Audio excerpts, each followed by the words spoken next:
Hello दोस्तों, welcome to our YouTube channel Civil Academy में आपका स्वागत है।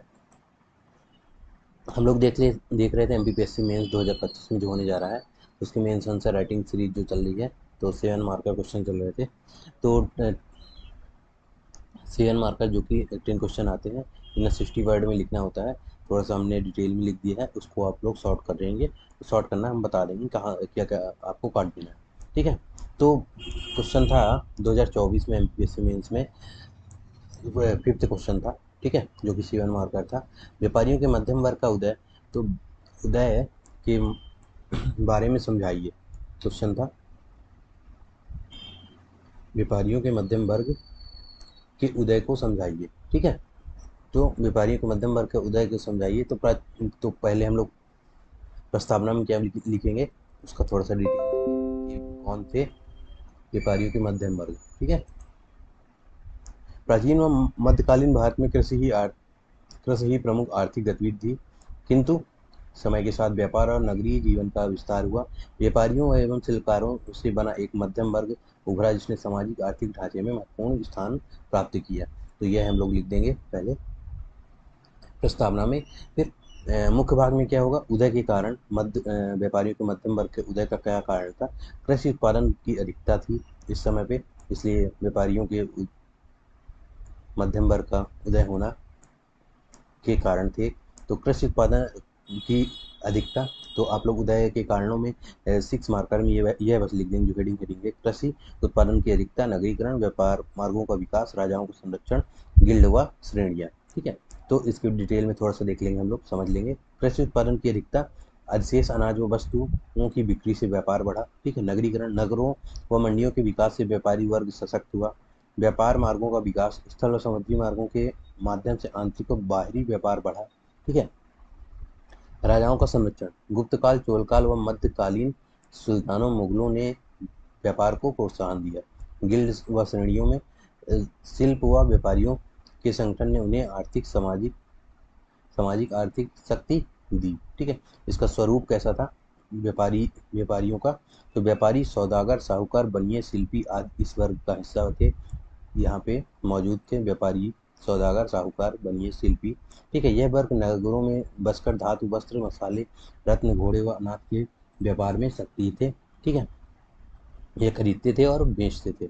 विदेशी व्यापार में अरब, चीन, दक्षिण पूर्व एशिया से इन्हें संपन्नता मिली। ठीक है। अब प्रभाव इस समय के क्या थे, व्यापारियों के मध्यम वर्ग के उदय के प्रभाव क्या थे।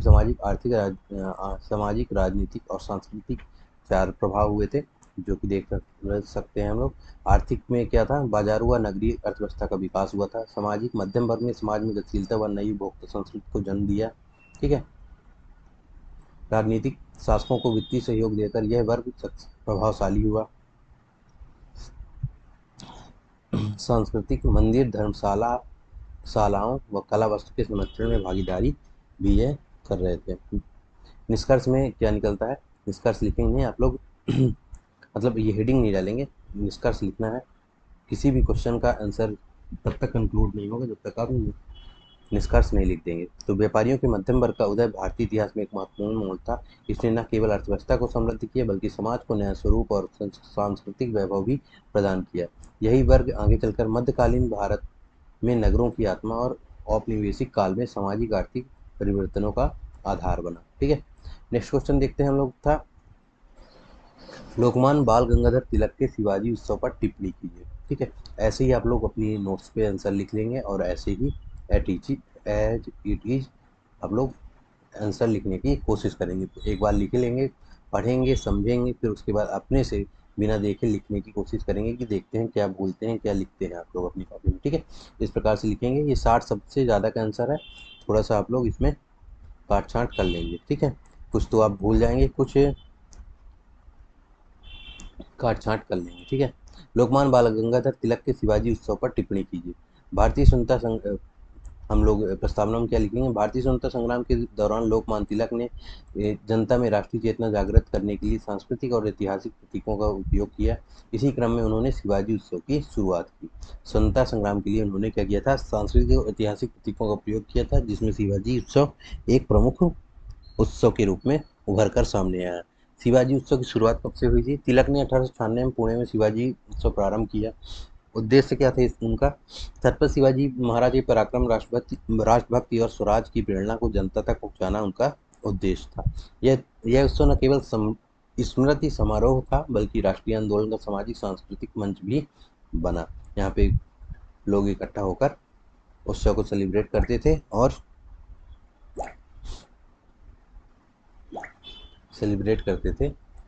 वहाँ पे इकट्ठा होकर राष्ट्रीय आंदोलन को बढ़ावा देने के लिए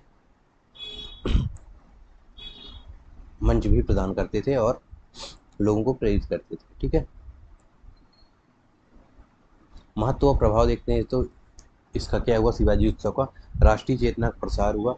जब 200 शब्दों में क्वेश्चन, 150 शब्दों में क्वेश्चन आएगा तो आप लोग पूरा लिखेंगे, और जब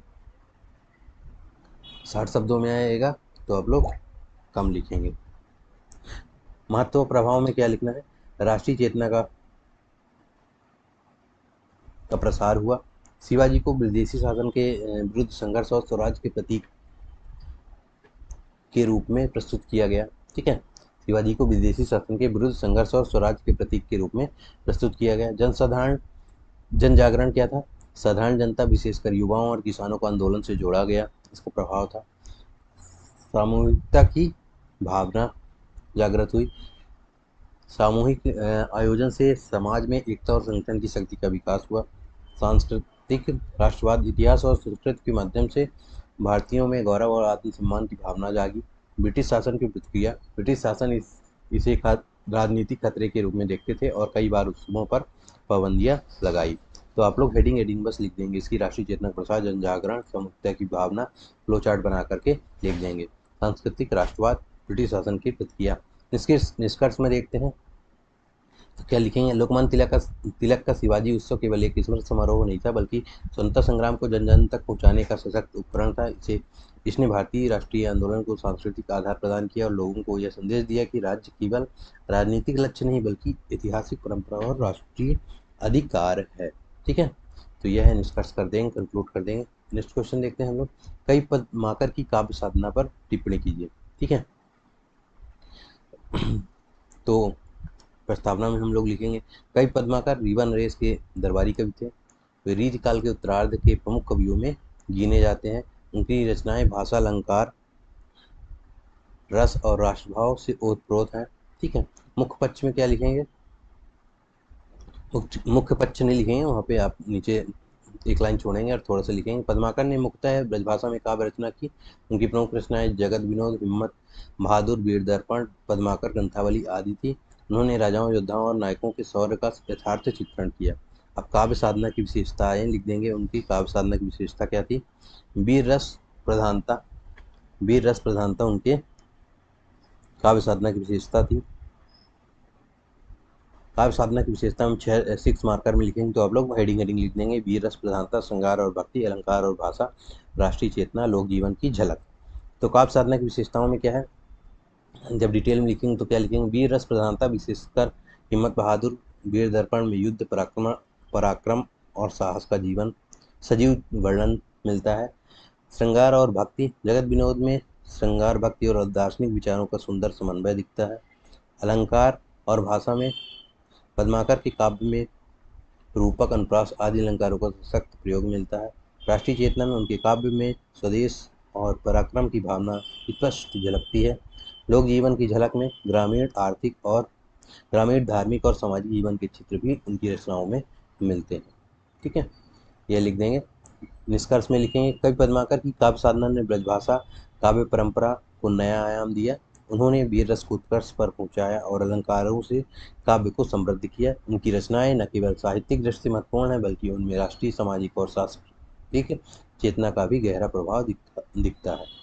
मांडू का सर्पी महल पर संक्षिप्त टिप्पणी दीजिए, परिचय दीजिए, लिखा हुआ है, परिचय दीजिए आया था। ठीक है, तो मांडू प्रस्तावना में क्या लिखेंगे? मांडू धार जिला मध्य प्रदेश, मालवा सल्तनत का प्रसिद्ध ऐतिहासिक नगर है। यहीं पर स्थित असरफी महल 15वीं शताब्दी की एक महत्वपूर्ण स्थापत्य धरोहर है। निर्माण इसका कब हुआ था? इसका निर्माण मालवा सुल्तान मोहम्मद शाह खिलजी ने करवाया था, जो कि 1436 से 1469 के बीच में हुआ था। प्रारंभ में यह भव्य मदरसा इस्लामी शिक्षालय था, जिसके बाद में शाही मकबरे के रूप में रूपांतरित किया गया था। विशेषताएं इसकी क्या है? इसमें 4 मंजिलों वाला मकबरा था, जो समय के साथ नष्ट हो गया।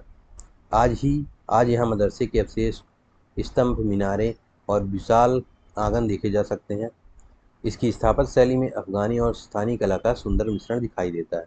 निष्कर्ष में क्या लिखेंगे? इस पे लिख देंगे, मांडू का सर्पी महल मालवा सल्तनत की स्थापत्य कला का अद्वितीय उदाहरण है।